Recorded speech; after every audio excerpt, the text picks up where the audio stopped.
To start the proceedings, it is my pleasure to invite on stage our very special guest for this evening. He has the distinction of being the first Indian, the second Asian, and the 79th person in the history of mankind to complete a solo, unassisted, non-stop circumnavigation under sail. He sailed around the world in a small boat powered by wind, without stopping anywhere and without taking any form of assistance from anyone in 151 days. That deserves a round of applause. He isn't up on stage yet, but that still deserves a round of applause. Starting from Mumbai on November 1, 2012, he crossed from west to east the Indian, Pacific, Southern, and Atlantic Oceans, covering 23,100 nautical miles, rounding Cape Lewin in Australia, Cape Horn in South America, and Cape of Good Hope in Africa, before reaching Mumbai on March 31, 2013. He was awarded the Kirti Chakra, Tenzing Norgay National Adventure Award, and the famed McGregor Medal, amongst many other awards and accolades. He has now set his eyes on yet another solo circumnavigation, the Golden Globe Race, to be held for the first time in 50 years. He is among 3 sailors who've been invited to participate in the race scheduled later this year. Ladies and gentlemen, with a big round of applause, please welcome Commander Abhilash Tomy from the Indian Navy.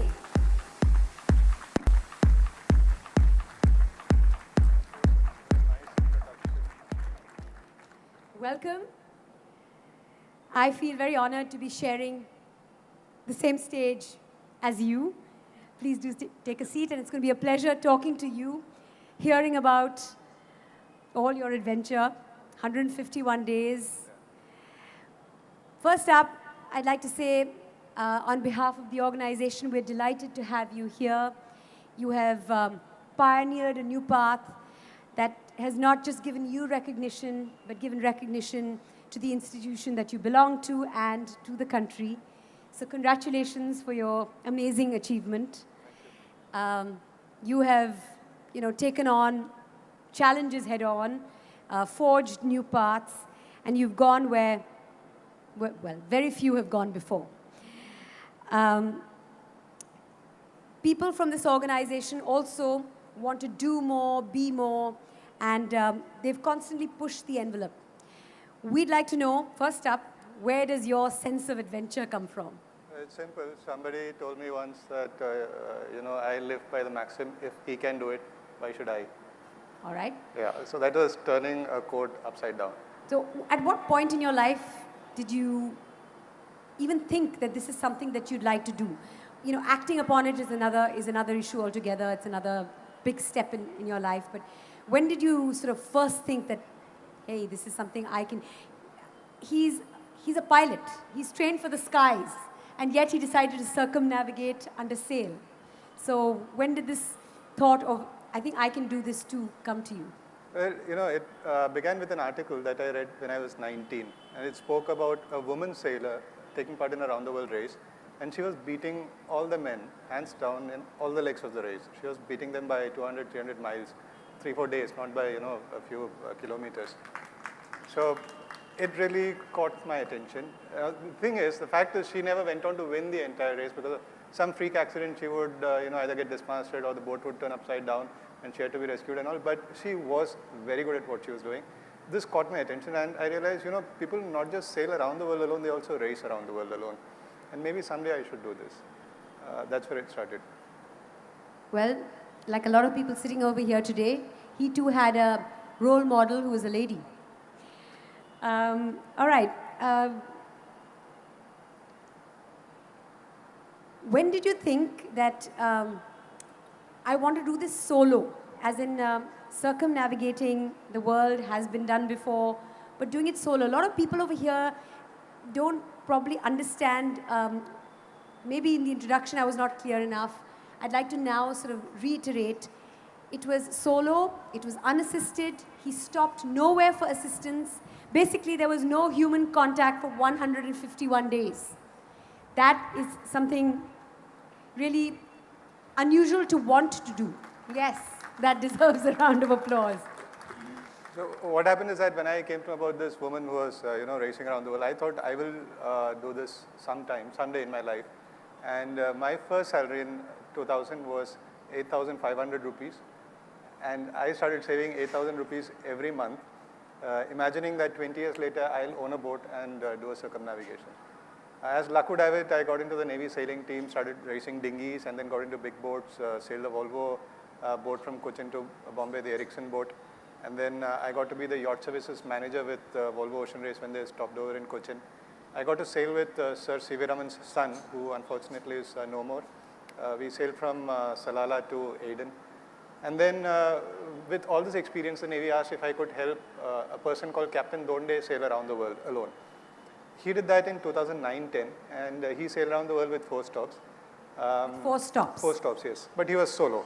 And I used to fly to each port and help him prepare the boat. He was solo in the sense that he was at the helm of things, but you were assisting him? No. He was sailing alone, but in each stop, I would fly and meet him. I see. All right. Okay. Yeah, I would fly down and meet him, and then help him with the repairs and take over the logistics and all that, and prepare the boat for the next leg. So when the Navy realized that this is going to be a success, they asked me, do you want to do a non-stop? And before the question could... It was their idea. Well, I was waiting for the Navy to ask me, Oh, wow. Yeah, and this happened in 2009, exactly 10 years from the time I started saving my money. 2010, sorry, exactly 10 years from the time I started saving for a boat. And 10 years later, the Navy is like, listen, we are giving you a boat, we want to do a non-stop. And before the question completed, I was like, yeah. That's like a dream come true, isn't it? Yeah. I hope you saved those 8,000 rupees that you, I hope they're tucked away somewhere, invested properly. They're going into my next boat. Okay, now, families and family support and family reaction is also very important. So the Navy asks you, would you like to do this?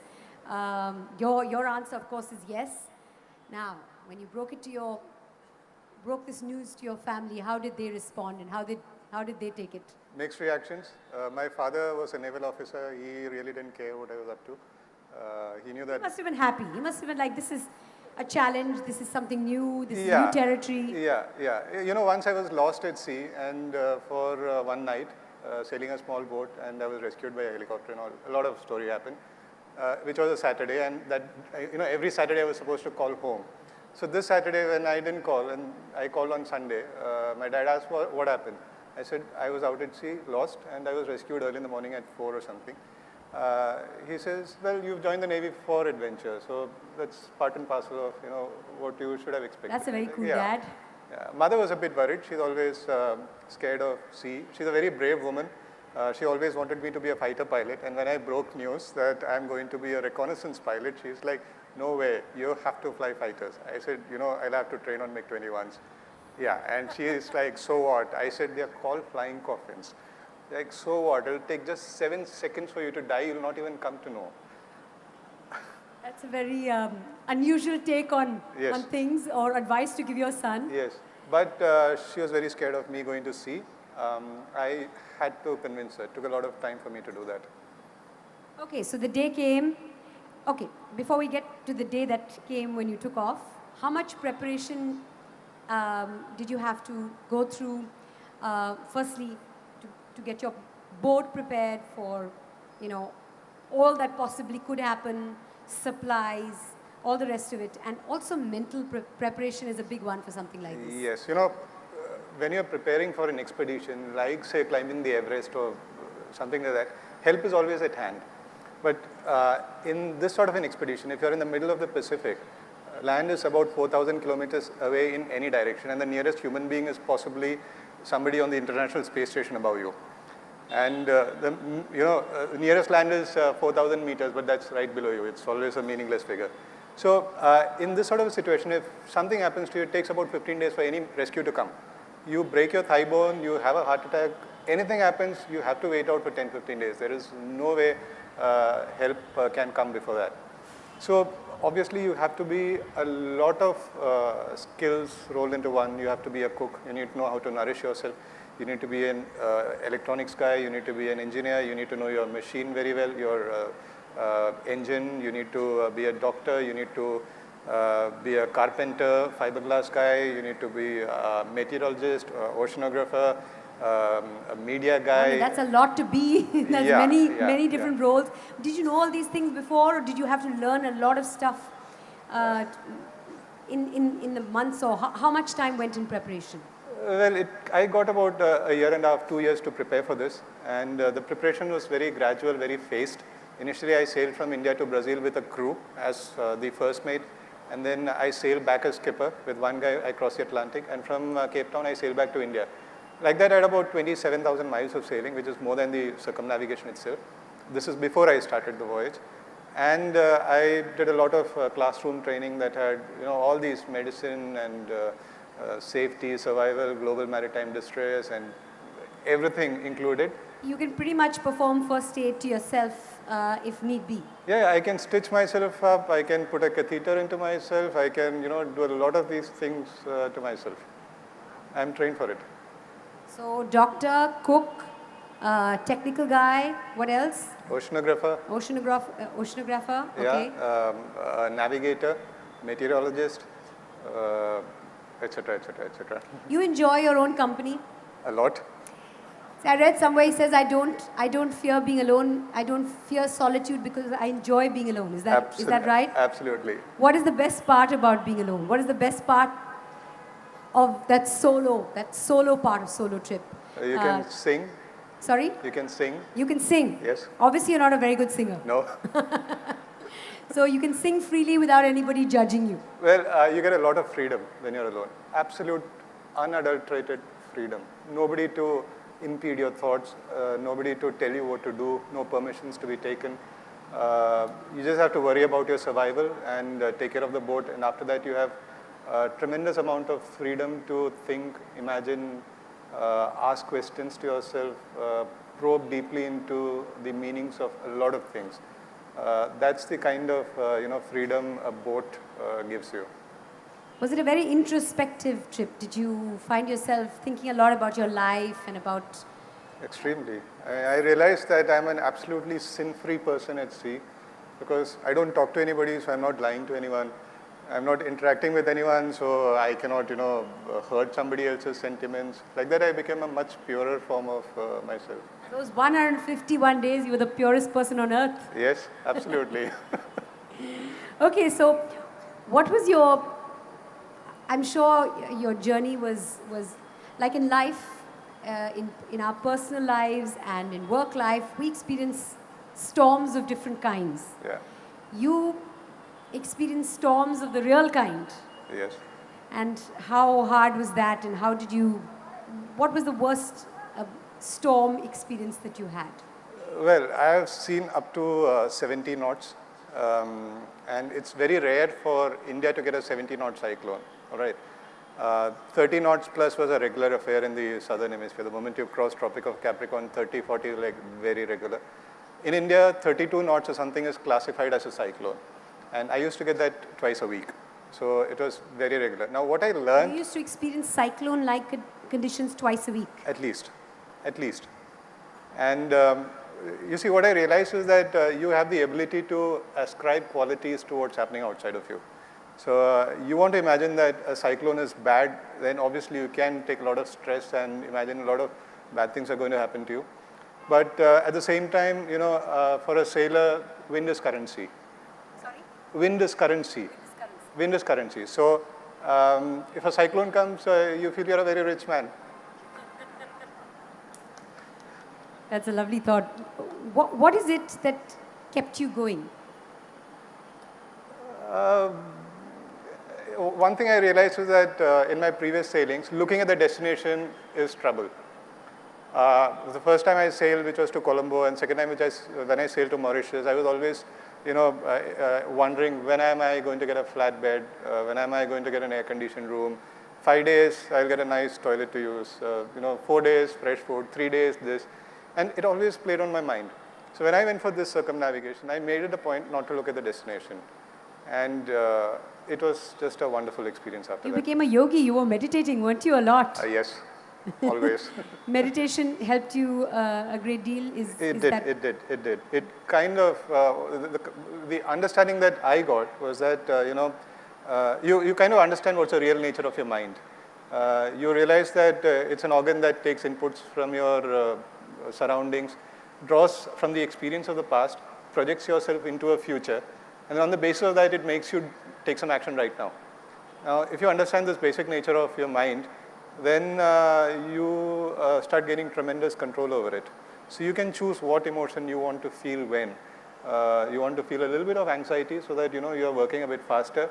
You don't want to take any stress at all. You want to be happy. You don't want to be happy. You have absolute control over yourself.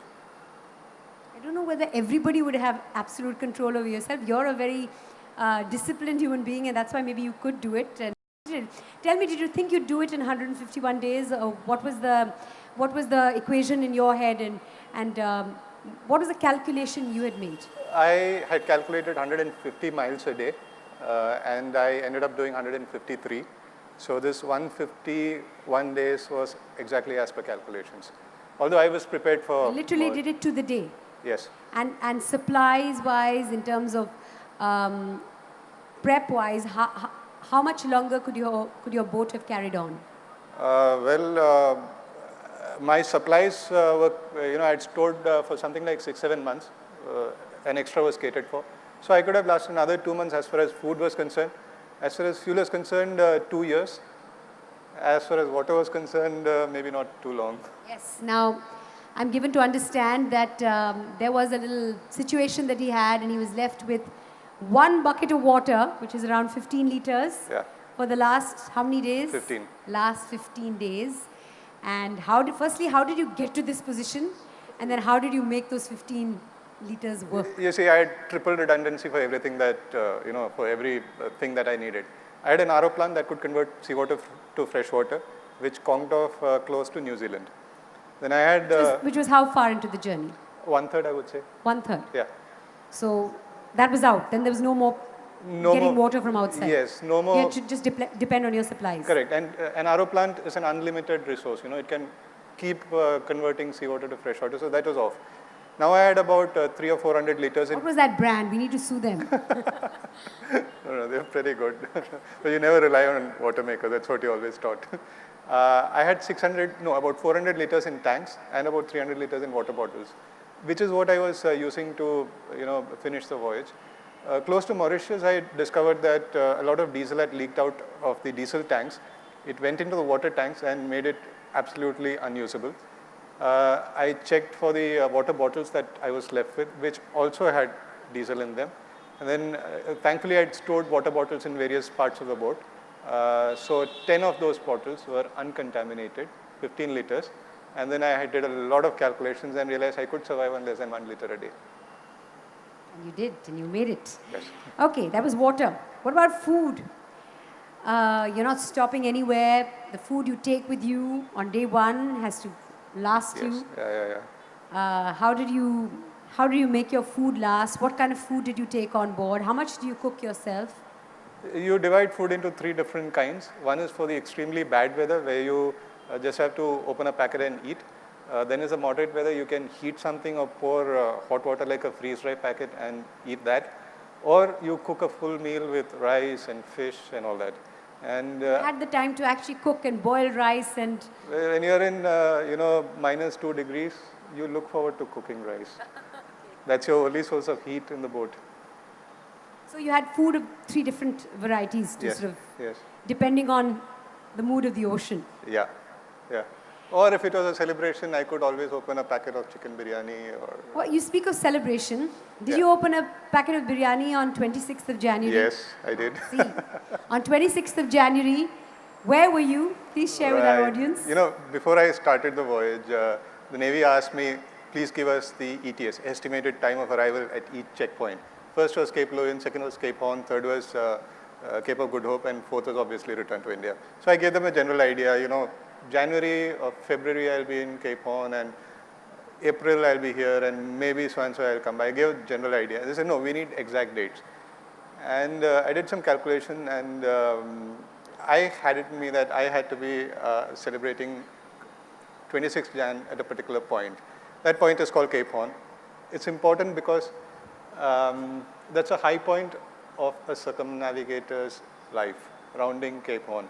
If you round Cape Horn, you get two privileges. The first is you get to wear a gold earring on the ear that faces Cape Horn.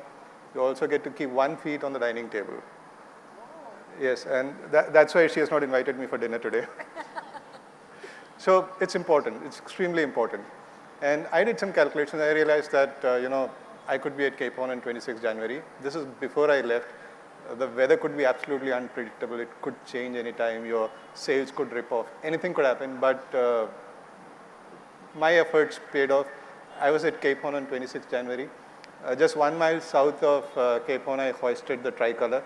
And that deserves a round of applause. Hoist, the only Indian to ever have done that. Yes, it was possibly the farthest tricolor that was hosted that day from mainland India.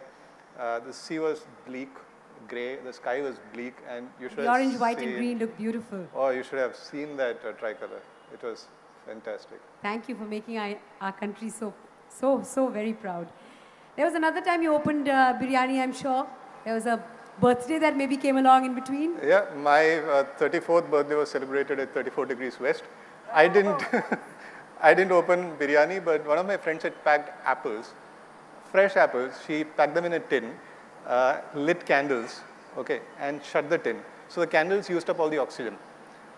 5th of February, which is about 3 months, November, December, January, 3 months from my departure, when I opened, these apples were still fresh.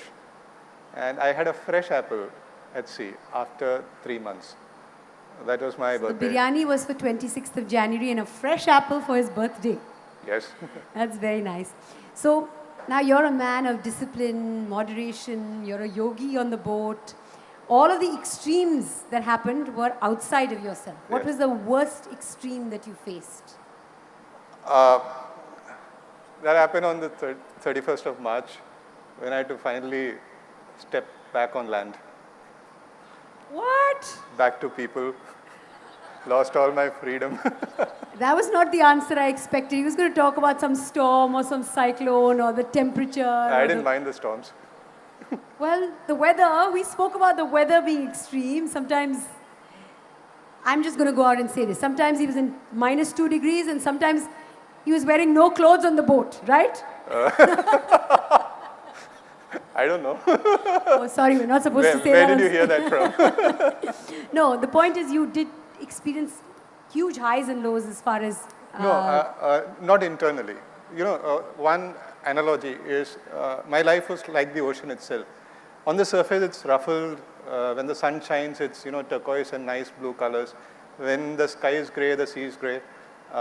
When there's a storm, the sea whips up huge waves, 10, 15-meter high waves. But that's the surface. At the depth, it was peaceful and calm and untouched and unruffled. That's how it was for me. On the outside, I got tanned. My hair turned from black to bronze to violet. My skin peeled off. I lost about 17 kilos. And he never used any sunblock. I There's a thing against sunblock. Yeah. So all these things happen on the outside, but on the inside, I was like very peaceful, very happy. Well, if you're centered and calm from within, then it doesn't matter what extremes there are. Absolutely right, totally. Okay. Now, what was your feeling, jokes aside, what was your feeling when you saw the gateway of India after you took off from there? 5 months later. See, it was 31st March, which was also Easter, and I felt I was resurrecting myself. Sorry? I felt as if I had resurrected myself, like Jesus on Easter, That is beautiful. Easter Sunday. That is beautiful. Did you feel a great sense of relief? Yes, relief, satisfaction that I could, do this. At that point, did you realize what you had achieved, the greatness of what you had achieved? No. I mean, I still don't consider it great. I think anybody can do it. You're being, no. No, honestly, I think anybody can do it, but most of them are married and the rest of them are thinking of getting married. So, what are you trying to say? If you're single, only then attempt it? No, I'm saying that if you're married, you need a very strong woman behind you to let you go. Tell me what was your mother's reaction when she met you safe and sound after those 5 months, one birthday later? Funny thing is that the president came to receive me at the gateway. My father came. All the bigwigs of the Navy were there. The governor was there, but my mother didn't come. And she's like, "You come home and I'll meet you." You come home and I'll beat you. I'll meet you. I'm so mad at you. Why did you do this? Your mommy's not happy about it. You come home and I'll meet you. That's what she said. She never came, but she never came to. No. The president came to receive you. Yes. And what was that feeling like? And then you must have realized, okay, maybe there's something here that was good. Honestly, I was so lost. It took a lot of time to sink in. Now, when I walked up, I couldn't even recognize who the president was. And then somebody did, like this, oh, okay, I have to take a couple of right steps, and there he was.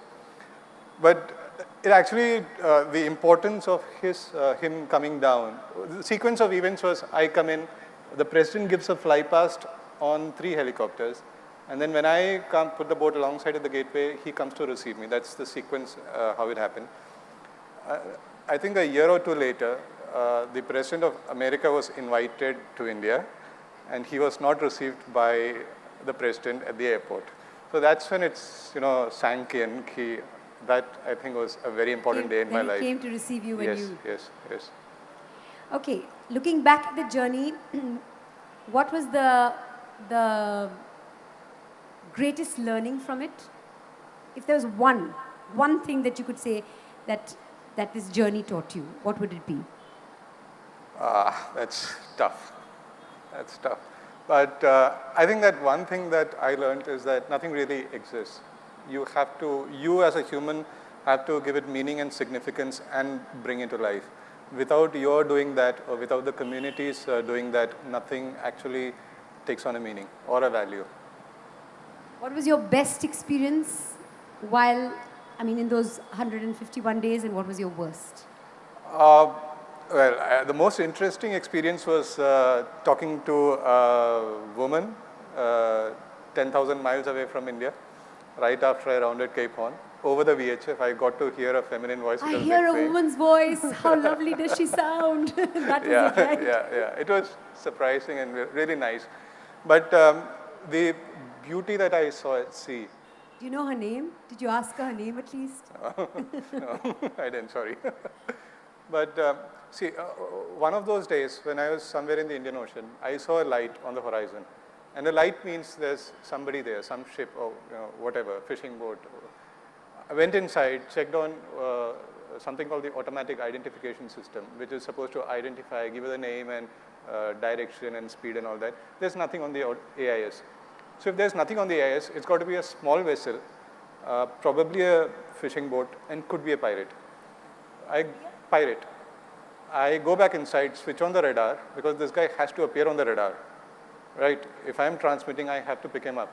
Nothing on the radar. And I go out, and the yellow light is still there, growing bigger. And I see another yellow light right behind it. Now it's got to be a big ship, more than 50 meters in length, which displays 2 yellow lights, or there are 2 fishing boats, or could be even a group of them. And I'm worried. I go inside, nothing on AIS, nothing on the radar. I come out and I'm staring at it, wondering what's going to happen next. And the moon comes out like that. First I see this tip of the moon and I see this tip of the moon, and the rest of the crescent comes up. I think that was the most immensely beautiful thing I saw. One of those days, in a very bioluminescent sea of Chagos archipelago, 2 dolphins decided to swim in front of the boat. And they were leaving a bioluminescent trail like that behind them. Looked like, 2 dragons swimming in front of your boat. It was amazing. Both these are beautiful experiences. Tell me about the worst experience. Coming back. Coming back? I can't believe he said it again. I thought he was joking. seeing. No, everything was nice. The first storm I experienced was off blue. Okay, as he was entering the Indian Ocean, he got word that there are 3 cyclones that he might be encountering. Yeah. Even that didn't faze you, that didn't trouble you. No. two of them didn't happen, but one of them he Yeah, that one was called... encountered. At that time also there was no fear when you were... No. None of the storms shook you personally? No. That's wonderful. That shows the kind of strong, disciplined, resolute, calm individual you are. So I don't know now, I don't know whether this question makes any sense, but how much did this journey change you?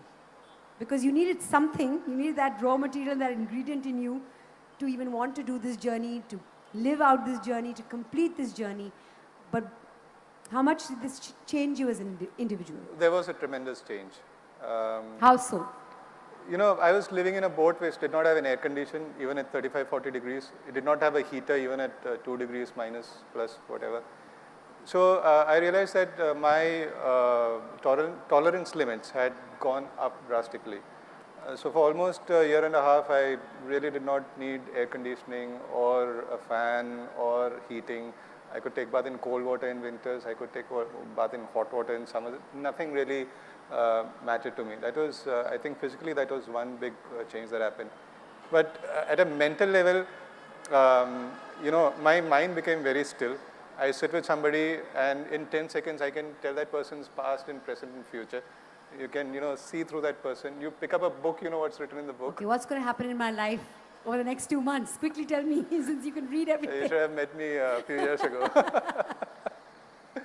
But you live at that level of clarity. And the most interesting thing is that, you know, you enter a conversation, people are talking or having a discussion and you're a part of it.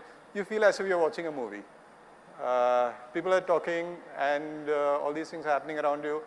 You're experiencing it, but you're still not a part of it. And that was a bit awkward, weird kind of a feeling. Took you a while to actually come back into life the way you've known it. Normal sleep pattern took about a year and a half to settle in. Now, before we throw it open for the audience to ask you some questions, you're going to do it all over again, aren't you? Yes. In July? Yes. June, July? 1st of July. 1st of July.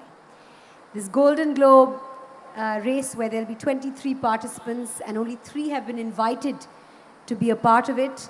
And Abhilash is one of them who's been invited to be a part of it. Yes. And what's going to be different this time? See, this race is based on the first Golden Globe race of 1968, where 9 men set out from England to figure out who's going to be the first person to do a solo non-stop circumnavigation. And your role model, was she a part of this? No. No, she wasn't. She raced much later in 99. So in these 9 people who set off, one guy committed suicide in the Atlantic, and a movie on him has recently been released. It's called The Mercy. His role is being played by Colin Firth. Another French gentleman sailed around the world, and he could have won the race theoretically. But when he came back into the Atlantic, he realized that there is no point in taking all the accolades. There is no point in winning a lot of prize money, and there's no point in all this fame and all. He went around the world again and settled down in one of the islands in the Pacific and never came back to civilization. Out of the rest, 7, one guy's boat sank just about 1,000 to 2,000 miles before finish. None of them made it beyond South Africa. So nobody completed the race? One guy did. One person? Yes, his name was Sir Robin Knox Johnston. Okay. He's a very good friend of mine. He's, I think, nearing 80s, sings lovely Hindi songs. Yes, because he was, based in Mumbai. He was working with one of the merchant shipping companies. He built a boat in India, took the boat to UK, thought he would sell that boat and take part in the race, but things didn't work out. And then he thought, why not take this boat? He took that boat around the world, won the race. Okay, so for the record, I need to tell you that the first boat to do a non-stop circumnavigation of the earth was built right here in Bombay. Made in India, made in India. Mumbai. Yes. Fantastic. That was 1968. 2018 is 50 years of the first Golden Globe race. And they're planning to have it once again in 50 years. This time with a lot of rules that you really don't see these days. Boats have to be between 32 feet and 36 feet. You cannot use... Your boat, Mahade? Mahade was twice the length and 3 times the weight. So she was way bigger. This one is like tiny, 10 meters is nothing. So 32 to 36 feet boats. without using any technology that came into being after 1968. So no GPS, no electronic watches, no chart plotters, no satellite communications, no RO plants, no water bottles, no to anything that you can think of. Yes, you've been invited. You don't have to do it. You know that. Well, and the... Wow. I mean, you took a lot of, there was a lot of assist. Yes, there was no human contact, but how is it going to be with 1968 I think technology? And I'm looking forward to it. The last time I had internet, which was a bit of a pain for me, you know, in a storm, you're enjoying the storm, having fun, and somebody sends you a message saying, "Date raho, you will overcome this storm." And I don't want to overcome this storm, I'm happy here. And then it's not one message, 10 messages. Then, you know, you're looking at rounding Cape Horn, your entire being is concentrating itself on rounding Cape Horn on 26 January. And I get a message, "Please talk to me." I ignored this woman. I was like, "No, please talk to me." And one day she's like, "I know you're online, talk to me." I was like, "What happened?" She's like, "My dog ran away." that's why he didn't want to come back into civilization. So it's tough. Robin did the race in 312 days. I hope to beat his record and finish in at least 300 days, which is 10 months. So it's going to be 10 months solo, non-stop, unassisted. Because it's a smaller boat, it'll take longer? It'll take longer because it's a smaller boat, and the distance I have to cover is about 12,000 kilometers more than what I did last time. So it's, yeah, tougher, longer, etc., etc. I'm sure everybody over here will join me in wishing you all the very, very best for it. Make us proud once again. Thank you. You've achieved so much already. And we wish you all the very, very best from the bottom of our hearts for this next one. I'm sure some of you in the audience have some questions. If you do, please raise your hands. We'll have a mic come to you, and we have time for just a few questions. So that was absolutely amazing. I want to ask you, you said that when you were in the boat, you were in a meditative frame of mind by which you could achieve great self-control over your mind. When you came back into the middle of this raucous society, do you find that diluting, or has that strengthened your mind permanently? It's diluted considerably because you realize that everybody is out to manipulate you in some way.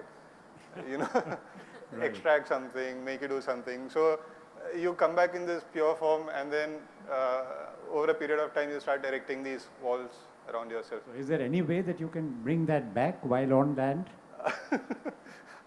I don't know. Okay. That's why he's in such a hurry to go back out at sea. Yes. I'm sure it is possible, but I couldn't find a way to do it. Okay, thank you. Thank you for that lovely question. Do we have any more questions?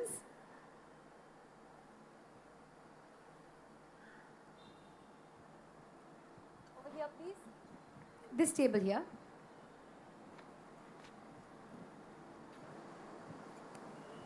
Thank you so much for being with us here today. I read a lot about people who go on adventures. I barely do anything myself. But the one thing I've read again and again and again, it's all about what you think. And the mind matters a lot in terms of what you're doing. So just wanted to get your sense of, were there points in time where it was just what you were thinking and, you know, your mind which was really kind of pushing you to kind of go ahead and complete what you were doing, or you never had that point at all? No.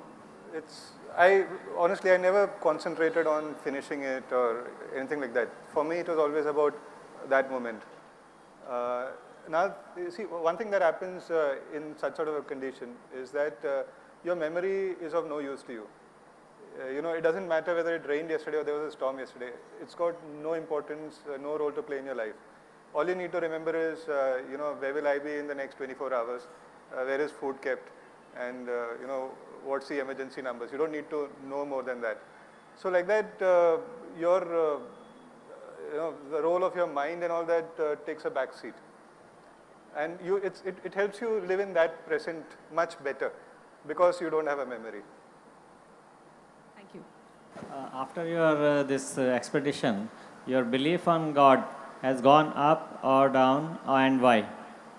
You see, at sea, a thought occurs to you, you can keep contemplating on that thought for weeks and months. So obviously, a person left alone does ask himself, does God exist or not? It's very natural. After a month, I got an answer, no. After another month, I got an answer, yes. After another month, I realized that it doesn't matter. It really doesn't matter. But there were incidents which kind of told me that we are part of a fabric which is encompassing the whole universe. My existence was moving back and forth in time, so it was not restricted in time, and it was moving much beyond my physical limits. All right. So people who are dreaming something 10,000 miles away, the same dreams were being dreamt by me at the same time. And when they would say, I dreamt something like this about you, I was like, yeah, I know because I've had the same dream. Or say if something's about to go wrong with the boat, I used to come to know in advance that something's going to go wrong with the boat. So like that, space and time were accidentally being transcended during my voyage at sea. Thank you for that Thank lovely you. question and for that wonderful answer. Finally, there may be somebody over here who's contemplating doing something like you did. Any words of advice for anyone who wants to attempt something like you did? Just do it. Just do it. Just do it. Okay, just do it. Don't live to repent. Don't live to repent. Of course, there's something you want to do. You should have that belief in yourself, like Abhilash has shown us, and go out there and do it with a calm mind. Yes. Thank you so very much for inspiring us. Thank you for your lovely words. Thank you for sharing this evening with us, your experiences with us. Thank It you. truly was very, very inspiring. Thank And you. all of us wish you all the very best. You're going to win the race. Hope so. Not just going to complete it, you're going to win it. Thank you. All the Thanks. very best. Thank you for being here. Thank you. It was a lovely interview.